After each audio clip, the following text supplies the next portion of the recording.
The Adventures of Pinocchio by Carlo Collodi. Chapter 1. How it happened that Mastro Cherry, carpenter, found a piece of wood that wept and laughed like a child. Centuries ago there lived a king, my little readers will say immediately. No, children, you are mistaken. Once upon a time there was a piece of wood. It was not an expensive piece of wood, far from it. Just a common block of firewood, one of those thick, solid logs that are put on the fire in winter to make cold rooms cozy and warm. I do not know how this really happened, yet the fact remains that one fine day this piece of wood found itself in the shop of an old carpenter. His real name was Mastro Antonio, but everyone called him Mastro Cherry, for the tip of his nose was so round and red and shiny that it looked like a ripe cherry. As soon as he saw this piece of wood, Mastro Cherry was filled with joy.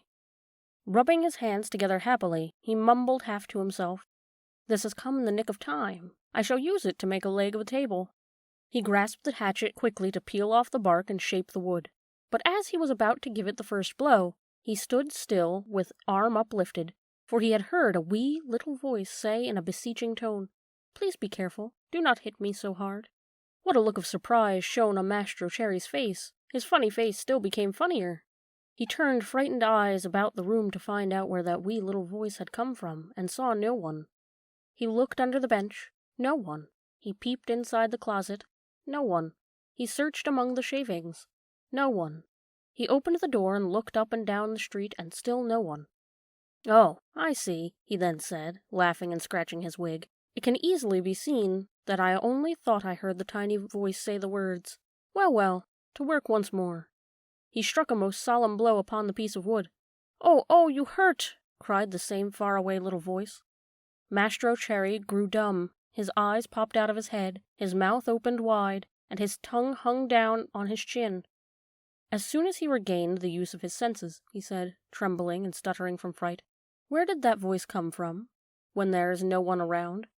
Might it be that this piece of wood has learned to weep and cry like a child? I can hardly believe it. Here it is, a common piece of firewood, good only to burn in the stove, the same as any other. Yet, might someone be hidden in it? If so, the worse for him. I'll fix him." With these words, he grabbed the log with both hands and started to knock it about unmercifully. He threw it to the floor, against the walls of the room, and even up to the ceiling. He listened for the tiny voice to moan and cry. He waited 2 minutes, nothing. 5 minutes, nothing. 10 minutes, nothing. "Oh, I see," he said, trying bravely to laugh and ruffling up his wig with his hand. "It can easily be seen I only imagined I heard the tiny voice. Well, well, to work once more." The poor fellow was half scared to death, so he tried to sing a gay song in order to gain courage. He set aside the hatchet and picked up the plane to make the wood smooth and even, but as he drew it to and fro, he heard the same tiny voice. This time it giggled as it spoke. "Stop it! Oh, stop it! Ha ha ha ha! You tickle my stomach." This time poor Mastro Cherry fell as if shot. When he opened his eyes, he found himself sitting on the floor. His face had changed. Fright had turned even the tip of his nose from red to deepest purple. Chapter 2. Mastro Cherry gives a piece of wood to his friend Geppetto, who takes it to make himself a marionette that will dance, fence, and turn somersaults. In that very instant a loud knock sounded on the door. "Come in," said the carpenter, not having an atom of strength left with which to stand up. At the words the door opened and a dapper little man came in. His name was Geppetto, but to the boys of the neighborhood he was Polendina, or cornmeal mush, on the account of the wig he always wore, which was just the color of yellow corn. Geppetto had a very bad temper. Woe to the one who called him Polendina. He became as wild as a beast, and no one could soothe him. "Good day, Mastro Antonio," said Geppetto. "What are you doing on the floor?" "I'm teaching the ants their ABCs. "Good luck to you. What brought you here, friend Geppetto?" "My legs, and it may flatter you to know, Mastro Antonio, that I have come to beg you for a favor." "Here I am, at your service," answered the carpenter, raising himself onto his knees. "This morning a fine idea came to me. Let's hear it. I thought of making myself a beautiful wooden marionette. It must be wonderful, one that will be able to dance, fence, and turn somersaults.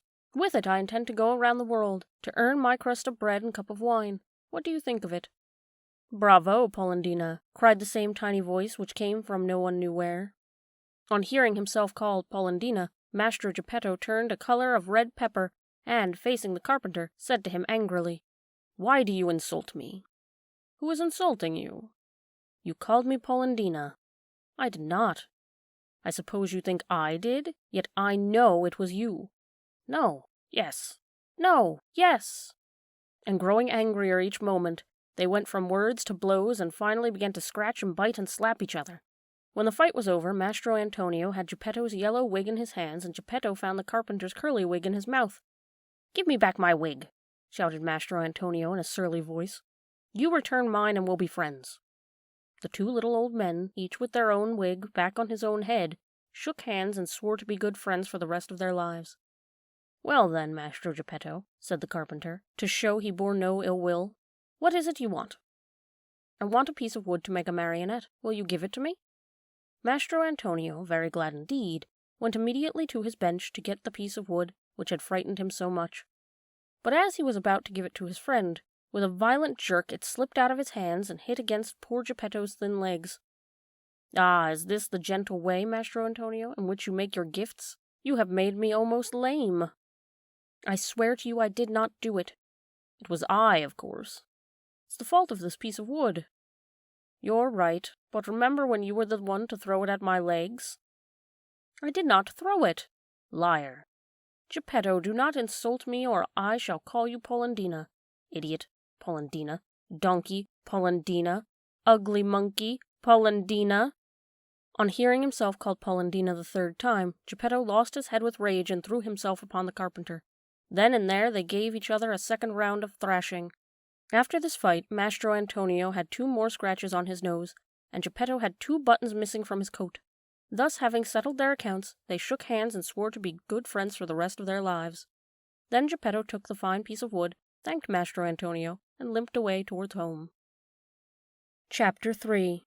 As soon as he gets home, Geppetto fashions the marionette and calls it Pinocchio. The first pranks of the marionette. Little as Geppetto's house was, it was neat and comfortable. It was a small room on the ground floor, with a tiny window under the stairway. The furniture could not have been much simpler: a very old chair, a rickety old bed, and a tumble-down table. A fireplace full of burning logs was painted on the wall opposite the door. Over the fire there was a painted pot full of something which kept boiling away and sending up clouds of what looked like real steam. As soon as he reached home, Geppetto took his tools and began to cut and shape the wood into a marionette. "What shall I call him?" he said to himself. "I think I'll call him Pinocchio. This name will make his fortune. I know a whole family of Pinocchio once. Pinocchio the father, Pinocchia the mother, Pinocchi the children, and they were all lucky. The richest of them begged for his living." After choosing the name for his marionette, Geppetto set out to work to make the hair, the forehead, the eyes. Fancy his surprise when he noticed that these eyes moved and then stared fixedly at him. Geppetto, seeing this, felt insulted and said in a grieved tone, "Ugly wooden eyes, why do you stare so?" There was no answer. After the eyes, Geppetto made the nose, which began to stretch as soon as it finished. It stretched and it stretched and it stretched till it became so long it seemed endless. Poor Geppetto kept cutting it and cutting it. But more he cut, the longer grew that impertinent nose. In despair, he let it alone. Next he made the mouth. No sooner was it finished than it began to laugh and poke fun at him. "Stop laughing," said Geppetto angrily, but he might as well have spoken to the wall. "Stop laughing, I say," he roared in a voice of thunder. The mouth stopped laughing, but it stuck out a long tongue. Not wishing to start an argument, Geppetto made believe he saw nothing and went on with his work. After the mouth, he made the chin, then the neck, the shoulders, the stomach, the arms, and the hands. As he was about to put the last touches on the fingertips, Geppetto felt his wig being pulled off. He glanced up, and what did he see? His yellow wig was in the marionette's hand. "Pinocchio, give me my wig." But instead of giving it back, Pinocchio put it on his own head, which was half swallowed up in it. At that unexpected trick, Geppetto became very sad and downcast, more so than he had ever been before. "Pinocchio, you wicked boy," he cried out, "you are not yet finished, and you start out being impudent to your poor old father. Very bad, my son, very bad." And he wiped away a tear. The legs and feet still had to be made. As soon as they were done, Geppetto felt a sharp kick on the tip of his nose. "I deserve it," he said to himself. "I should have thought of this before I made him. Now it's too late." He took hold of the marionette under his arms and put him on the floor to teach him to walk. Pinocchio's legs were so stiff that he could not move them, and Geppetto held his hand and showed him how to put one foot after the other. When his legs were limbered up, Pinocchio started walking by himself and ran all around the room. He came to the open door, and with one leap he was out into the street. Away he flew. Geppetto ran after him, but was unable to catch him, for Pinocchio ran in leaps and bounds, his 2 wooden feet as they beat on the stones of the street, making as much noise as 20 peasants in wooden shoes. Catch him! Catch him! Geppetto kept shouting, but the people in the street, seeing a wooden marionette running like the wind, stood still to stare and to laugh until they cried. At last, by sheer luck, a carabiner, or military policeman, happened along, who, hearing all that noise, thought it might be a runaway colt, and stood bravely in the middle of the street, with legs wide apart, firmly resolved to stop it and prevent any trouble. Pinocchio saw the carabiner from afar and tried his best to escape between the legs of the big fellow, but without success. The carabiner grabbed him by the nose, it was an extremely long one, seemed to be made on purpose for that very thing, and returned him to Mastro Geppetto. The little old man wanted to pull Pinocchio's ears. Think how it felt when, upon searching for them, he discovered that he had forgotten to make them. All he could do was seize Pinocchio by the back of the neck and take him home. As he was doing so, he shook him 2 or 3 times and said to him angrily, "We're going home now. When we get home, then we'll settle this matter." Pinocchio, on hearing this, threw himself on the ground and refused to take another step, one person after another gathering around the 2. Some said one thing, some another. "Poor marionette," called out a man. "I am not surprised he doesn't want to go home. Geppetto, no doubt, will beat him unmercifully. He is so mean and cruel." "Geppetto looks like a good man," added another, "but with boys he's a real tyrant. If we leave that poor marionette in his home, he may tear him to pieces." They said so much, finally, that the carabiner ended matters by setting Pinocchio at liberty and dragging Geppetto to prison.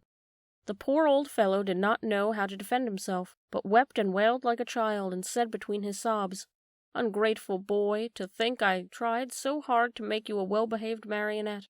I deserve it, however. I should have given the matter more thought." What happened after this is an almost unbelievable story, but you may read it, dear children, in the chapters that follow. Chapter 4. The story of Pinocchio and the talking cricket, in which one sees that bad children do not like to be corrected by those who know more than they do. Very little time did it take to get poor old Geppetto to prison. In the meantime, that rascal Pinocchio, free now from the clutches of the carabiner, was running wildly across the fields and meadows, taking one short-cut after another toward home. In his wild flight he leapt over brambles and bushes and across brooks and ponds, as if he were a goat or a hare chased by hounds. On reaching home, he found the house door half open. He slipped into the room, locked the door, and threw himself on the floor, happy at his escape. But his happiness lasted only a short time, for just then he heard someone saying, "Cree, cree, cree." "Who is calling me?" asked Geppetto, greatly frightened. "I am." Pinocchio turned and saw a large cricket crawling slowly up the wall. "Tell me, cricket, who are you?" "I'm the talking cricket, and I have been living in this room for more than 100 years. Today, however, this room is mine," said the marionette, "and if you wish to do me a favor, get out now, and don't turn around even once." "I refuse to leave this spot," answered the cricket, "until I have told you a great truth." "Tell it, then, and hurry." "Woe to boys who refuse to obey their parents and run away from home. They will never be happy in this world, and when they are older, they will be very sorry for it. Sing on, cricket mine, as you please. Whatever I know is, that tomorrow at dawn I leave this place forever. If I stay here, the same thing will happen to me which happens to all other boys and girls. They are sent to school, and whether they want to or not, they must study. As for me, let me tell you, I hate to study. It's much more fun, I think, to chase after butterflies, climb trees, and steal birds' nests." "Poor little silly. Don't you know that if you go on like that you will grow into a perfect donkey, and that you'll be the laughing-stock of everyone?" "Keep still, you ugly cricket," cried Pinocchio. But the cricket, who was wise old philosopher, instead of being offended at Pinocchio's impudence, continued in the same tone, "If you do not like going to school, why don't you at least learn a trade, so that you can earn an honest living?" "Shall I tell you something?" asked Pinocchio, who was beginning to lose patience. "Of all the trades in the world, there is only one that really suits me." "And what can that be?" "That of eating, drinking, sleeping, playing, and wandering around from morning till night." "Let me tell you, for your own good, Pinocchio," said the talking cricket in his calm voice, "that those who follow that trade always end up in the hospital or in prison. "Careful, ugly cricket. If you make me angry, you'll be sorry." "Poor Pinocchio, I am sorry for you." "Why?" "Because you are a marionette and, what is much worse, you have a wooden head." At these last words, Pinocchio jumped up in a fury, took a hammer from the bench, and threw it with all his strength at the talking cricket. Perhaps he did not think he would strike it, but, sad to relate, my dear children, he did hit the cricket, straight on its head. With a last weak cree-cree-cree, the poor cricket fell from the wall, dead. Chapter 5.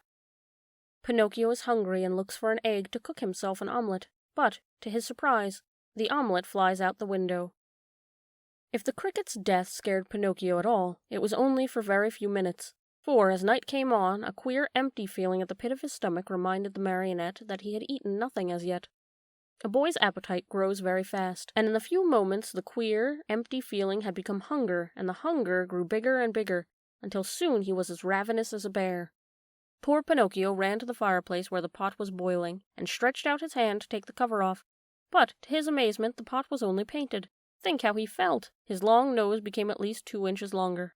He ran about the room, dug in all the boxes and drawers, and even looked under the bed in search of a piece of bread, hard though it might be, or a cookie, or perhaps a bit of fish. A bone left by a dog would have tasted good to him, but he found nothing, and meanwhile his hunger grew and grew.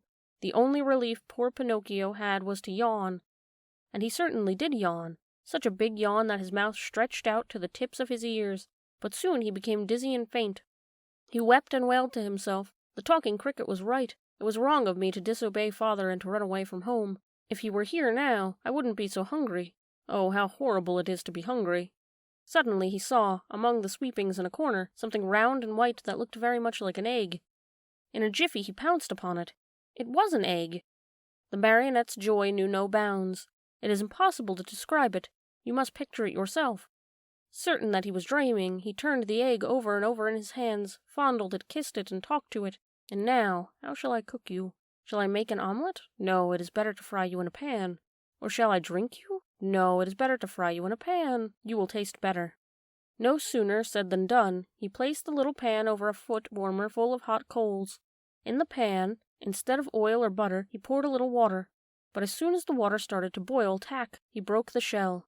But in place of the white and the yolk of the egg, a little yellow chick, fluffy and gay and smiling, escaped from it. Bowing politely to Pinocchio, he said to him, "Many, many thanks indeed, Mr. Pinocchio, for having saved me the trouble of breaking my shell. Goodbye and good luck to you, and remember me to the family." With these words, he spread out his wings, and, daring to open the window, he flew away into space till he was out of sight. The poor marionette stood as if turned to stone, with wide eyes, open mouth, and empty halves of the egg-shell in his hands. When he came to himself, he began to cry and shriek at the top of his lungs, while stamping his feet on the ground and wailing all the while. The talking cricket was right. If I had not run from home, and if father were here now, I should not be dying of hunger. Oh, how horrible it is to be hungry. And as his stomach kept grumbling more than ever, and he had nothing to quiet it with, he thought of going out for a walk to the nearby village, in hope of finding some charitable person who might give him a bit of bread. Chapter 6. Pinocchio falls asleep with his feet on the foot warmer, and awakens the next day with his feet all burned off. Pinocchio hated the dark street, but he was so hungry that, in spite of it, he ran out of the house. The night was pitch black. It thundered, and bright flashes of lightning now and again shot across the sky, turning it into a sea of fire. An angry wind blew cold and raised dense clouds of dust, while the trees shook and moaned in a weird way. Pinocchio was greatly afraid of thunder and lightning, but the hunger he felt was far greater than his fear. In a dozen leaps and bounds he came to the village, tired out, puffing like a whale, and with tongue hanging. The whole village was dark and deserted. The stores were closed, the doors, the windows. In the streets not even a dog could be seen. It seemed the village of the dead. Pinocchio, in desperation, ran up to a doorway, threw himself upon the bell, and pulled it wildly, saying to himself, "Someone will surely answer that." He was right. An old man in a nightcap opened the window and looked out. He called down angrily, "What do you want at this hour of night?" "Will you be good enough to give me a bit of bread? I'm hungry." "Wait a minute and I'll come right back," answered the old fellow, thinking he had to deal with one of those boys who love to roam around at night ringing people's bells while they are peacefully asleep. After a minute or two, the same voice cried, "Get under the window and hold out your hat." Pinocchio had no hat, but he managed to get under the window just in time to feel a shower of ice-cold water pour down his poor wooden head, his shoulders, and over his whole body. He returned home as wet as a rag, and tired out from weariness and hunger. As he no longer had any strength left with which to stand, he sat down on a little stool and put his feet on the stove to dry them. There he fell asleep, and while he slept, his wooden feet began to burn. Slowly, very slowly, they blackened and turned to ashes. Pinocchio snored away happily as if his feet were not his own. At dawn he opened his eyes just as a loud knocking sound at the door. "Who is it?" he called, yawning and rubbing his eyes. "It is I," answered a voice.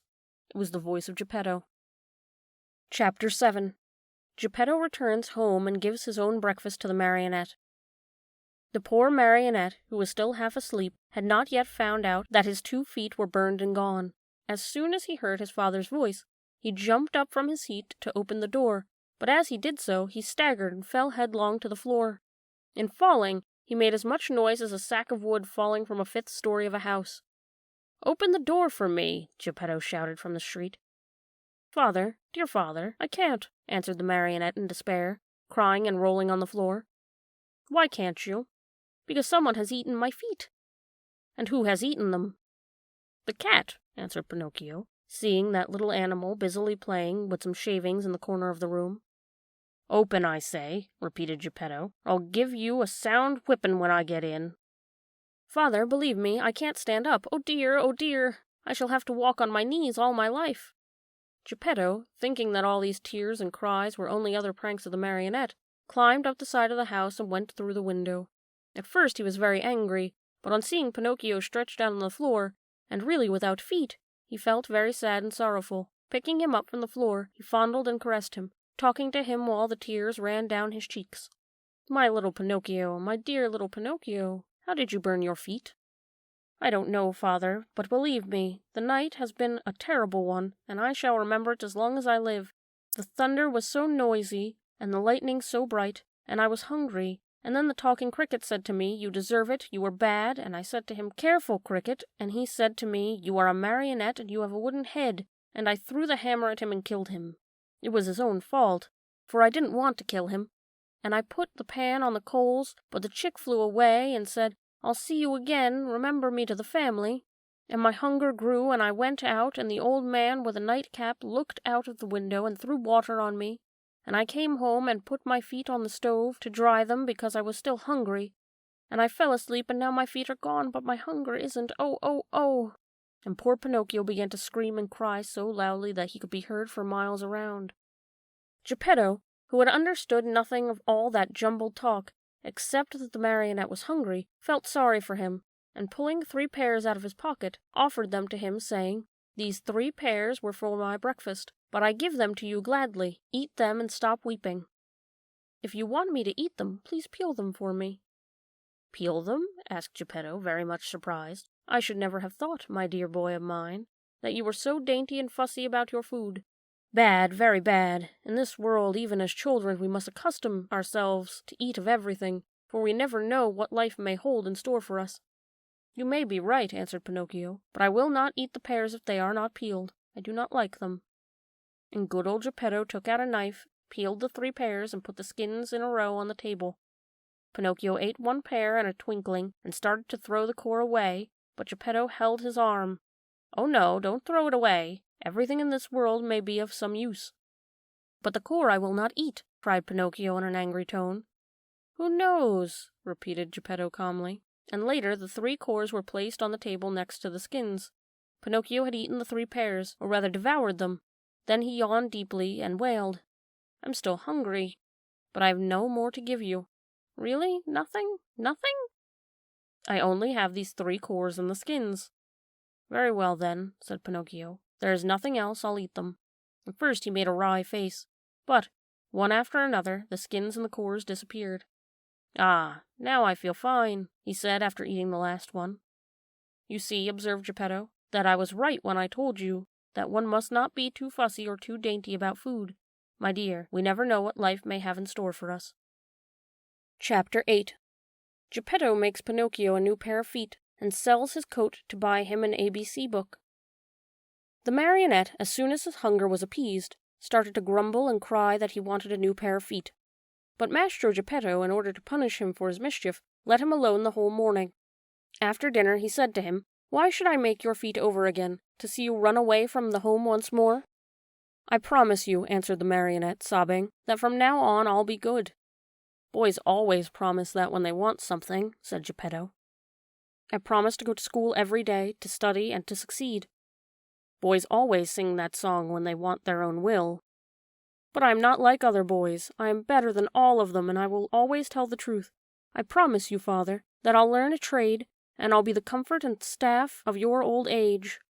Geppetto, though trying to look very stern, felt his eyes fill with tears, and his heart soften when he saw Pinocchio so unhappy. He said no more, but taking his tools and 2 pieces of wood, he set to work diligently. In less than an hour the feet were finished. 2 slender, nimble little feet, strong and quick, modeled as if by an artist's hands. "Close your eyes and sleep," Geppetto then said to the marionette. Pinocchio closed his eyes and pretended to be asleep, while Geppetto stuck on the 2 feet with a bit of glue melted in an eggshell, doing his work so well that the joint could hardly be seen. As soon as the marionette felt his new feet, he gave 1 leap from the table and started to skip and jump around, as if he had lost his head from very joy. "To show you how grateful I am to you, father, I'll go to school now, but to go to school I need a suit of clothes." Geppetto did not have a penny in his pocket, so he made his son a little suit of flowered paper, and a pair of shoes from the bark of a tree, and a tiny cap from a bit of dough. Pinocchio ran to look at himself in a bowl of water, and he felt so happy that he said proudly, "Now I look like a gentleman." "Truly," answered Geppetto, "but remember that fine clothes do not make the man unless they be neat and clean." "Very true," answered Pinocchio, "but in order to go to school, I still need something very important." "What is that?" "An ABC book." "To be sure, but how shall we get it?" "That's easy. We'll go to a bookstore and buy it." "And the money? I have none." "Neither have I," said the old man sadly. Pinocchio, although a happy boy always, became sad and downcast at these words. When poverty shows itself, even mischievous boys understand what it means. "What does it matter, after all?" cried Geppetto all at once, as he jumped from his chair, putting on his old coat full of darns and patches. He ran out of the house without another word. After a while he returned, and in his hands he had the ABC book for his son, but the old coat was gone. The poor fellow was in his shirt sleeves and the day was cold. "Where's your coat, father?" "I've sold it." "Why did you sell your coat?" "It was too warm." Pinocchio understood the answer in a twinkling, and, unable to restrain his tears, he jumped on his father's neck and kissed him over and over. Chapter 9. Pinocchio sells his ABC book to pay his way into the marionette theater. See Pinocchio hurrying off to school with his new ABC book under his arm. As he walked along, his brain was busy planning hundreds of wonderful things, building hundreds of castles in the air, talking to himself, he said. "In school today I'll learn to read, tomorrow to write, and the day after tomorrow I'll do arithmetic. Then, clever as I am, I can earn a lot of money. With the very first pennies I make, I'll buy father a new cloth coat. Cloth, did I say? No, it shall be of gold and silver with diamond buttons. That poor old man certainly deserves it, for, after all, isn't he in his shirt sleeves because he was good enough to buy a book for me? On this cold day, too? Fathers are indeed good to their children." As he talked to himself, he thought he heard sounds of pipes and drums coming from the distance. Pee-pee-pee, pee-pee-pee, zoom, zoom, zoom, zoom. He stopped to listen. Those sounds came from a little street that led to a village along the shore. What can that noise be? What a nuisance that I have to go to school otherwise. There he stopped, very much puzzled. He felt he had to make up his mind for either one thing or another. Should he go to school, or should he follow the pipes? "Today I'll follow the pipes, and tomorrow I'll go to school. There's always plenty of time to go to school," decided the little rascal at last, shrugging his shoulders. No sooner said than done. He started down the street, going like the wind. On he ran, and louder grew the sounds of pipe and drum. Pee-pee-pee, pee-pee-pee, pee-pee-pee, zoom, zoom, zoom, zoom. Suddenly he found himself in a large square, full of people standing in front of a little wooden building painted in brilliant colors. "What is that house?" Pinocchio asked a little boy near him. "Read the sign and you'll know." "I'd like to read, but somehow I can't today." Oh, really? Then I'll read it for you. Know, then, that written in the letters of fire I see the words, Great Marionette Theatre. When did the show start? It is starting now. And how much does one pay to get in? 4 pennies. Pinocchio, who was wild with curiosity to what was going on inside, lost all his pride and said to the boy shamelessly, Will you give me 4 pennies until tomorrow? I'd give them to you gladly, answered the other, poking fun at him, but just now I can't give them to you. For the price of 4 pennies, I'll sell you my coat. If it rains, what shall I do with a coat of flowered paper? I could not take it off again. Do you want to buy my shoes? They are only good enough to light a fire with. What about my hat? Fine bargain indeed, a cap of dough. The mice might come and eat it from my head. Pinocchio was almost in tears. He was just about to make one last offer, but he lacked the courage to do so. He hesitated, he wondered, he could not make up his mind. At last he said, Will you give me 4 pennies for the book? I am a boy, and I buy nothing from boys, said the little fellow, with far more common sense than the marionette. I'll give you 4 pennies for your ABC book, said a rag picker who stood by. Then and there the book changed hands, and to think that poor old Geppetto sat at home in his shirt sleeves, shivering with cold, having sold his coat to buy that little book for his son. Chapter 10. The marionettes recognize their brother Pinocchio and greet him with loud cheers, but the director, Fire Eater, happens along and poor Pinocchio almost loses his life. Quick as a flash, Pinocchio disappeared into the marionette theater, and then something happened which almost caused a riot. The curtain was up and the performance had started. Harlequin and Pulcinella were reciting on the stage and, as usual, they were threatening each other with sticks and blows. The theater was full of people, enjoying the spectacle and laughing till they cried at the antics of the 2 marionettes. The play continued for a few minutes, and then suddenly, without warning, Harlequin stopped talking. Turning towards the audience, he pointed to the rear of the orchestra, yelling wildly at the same time, Look, look! Am I asleep or awake, or do I really see Pinocchio there? Yes, yes, it is Pinocchio, screamed Pulcinella. It is, shrieked Signora Rosaura, peeking in from the side of the stage. It is Pinocchio, yelled all the marionettes, pouring out of the wings. It is Pinocchio, it is our brother Pinocchio, hooray for Pinocchio! Pinocchio, come up to me, shouted Harlequin. Come to the arms of your wooden brothers. At such a loving invitation, Pinocchio, with one leap from the back of the orchestra, found himself in the front rows. With another leap, he was on the orchestra leader's head. With a third, he landed on the stage. It is impossible to describe the shrieks of joy, the warm embraces, the knocks, and the friendly greetings with which the strange company of dramatic actors and actresses received Pinocchio. It was a heart-rending spectacle, but the audience, seeing that the play had stopped, became angry and began to yell, The play, we want the play! Yelling was of no use, for the marionettes, instead of going on with their act, made twice as much racket as before, and, lifting up Pinocchio on their shoulders, carried him around the stage in triumph. At that moment, the director came out of his room. He had such a fearful appearance that one look at him would fill you with horror. His beard was as black as pitch, and so long that it reached from his chin down to his feet. His mouth was as wide as an oven, his teeth like yellow fangs, and his eyes 2 glowing red coals. In his huge hairy hands a long whip made of green snakes and black cats' tails, twisted together, swished through the air in a dangerous way. At the unexpected apparition, no one dared even to breathe. One could almost hear a fly go by. Those poor marionettes, one and all, trembled like leaves in a storm. Why have you brought such excitement into my theater? The huge fellow asked Pinocchio with a voice of an ogre suffering with a cold. Believe me, your honor, the fault was not mine. Enough, be quiet, I'll take care of you later.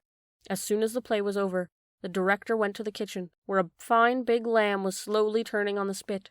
More wood was needed to finish cooking it. He called Harlequin and Pulcinella and said to them, Bring that marionette to me. He looks as if he were made of well-seasoned wood. He'll make a fine fire for the spit.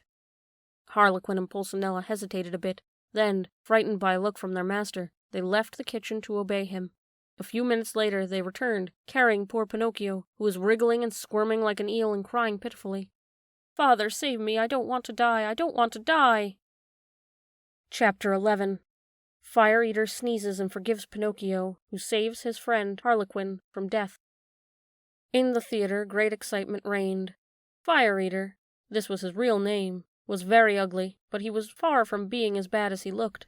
Proof of this is that, when he saw the poor marionette being brought into him, struggling with fear and crying, "I don't want to die, I don't want to die," he felt sorry for him and began first to waver and then to weaken.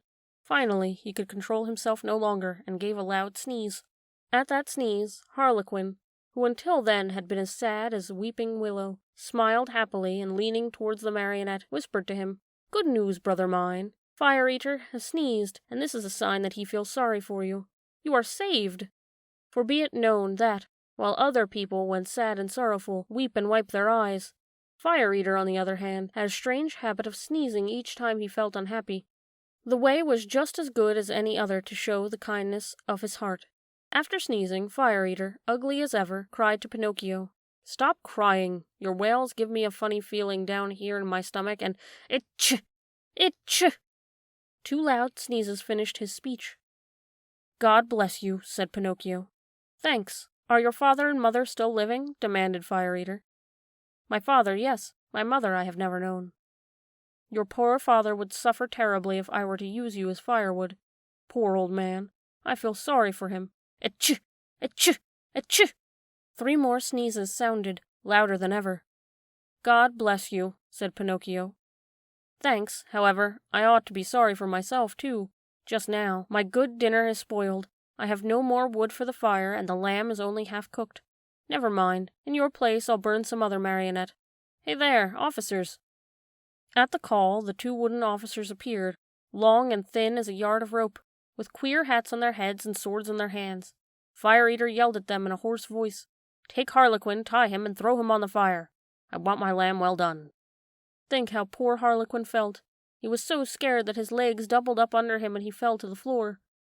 Pinocchio, at that heart-breaking sound, threw himself at the feet of Fire Eater, and, weeping bitterly, asked in a pitiful voice, which could scarcely be heard, "Have pity, I beg of you, signor." "There are no signori here." "Have pity, kind sir."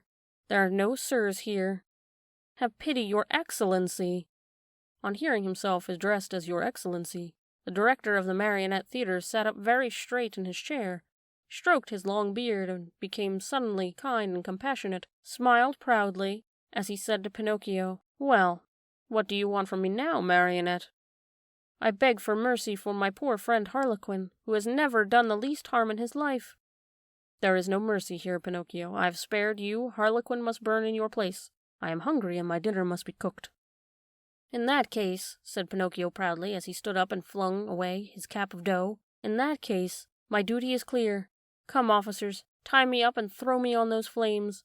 No, it is not fair for poor Harlequin, the best friend I have in the world, to die in my place." These brave words, said in a piercing voice, made all the other marionettes cry. Even the officers, who were made of wood also, cried like 2 babies. Fire Eater at first remained hard and cold as a piece of ice, but then, little by little, he softened and began to sneeze.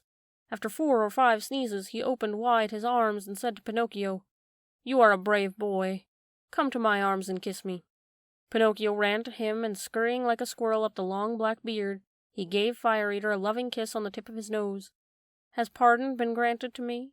asked poor Harlequin with a voice that was hardly a breath. "Pardon is yours," answered Fire Eater, sighing and wagging his head. He added, "Well, tonight I shall have to eat my lamb only half cooked, but beware the next time, marionettes." At the news that pardon had been given, the marionettes ran to the stage, and, turning on the lights, they danced and sang till dawn.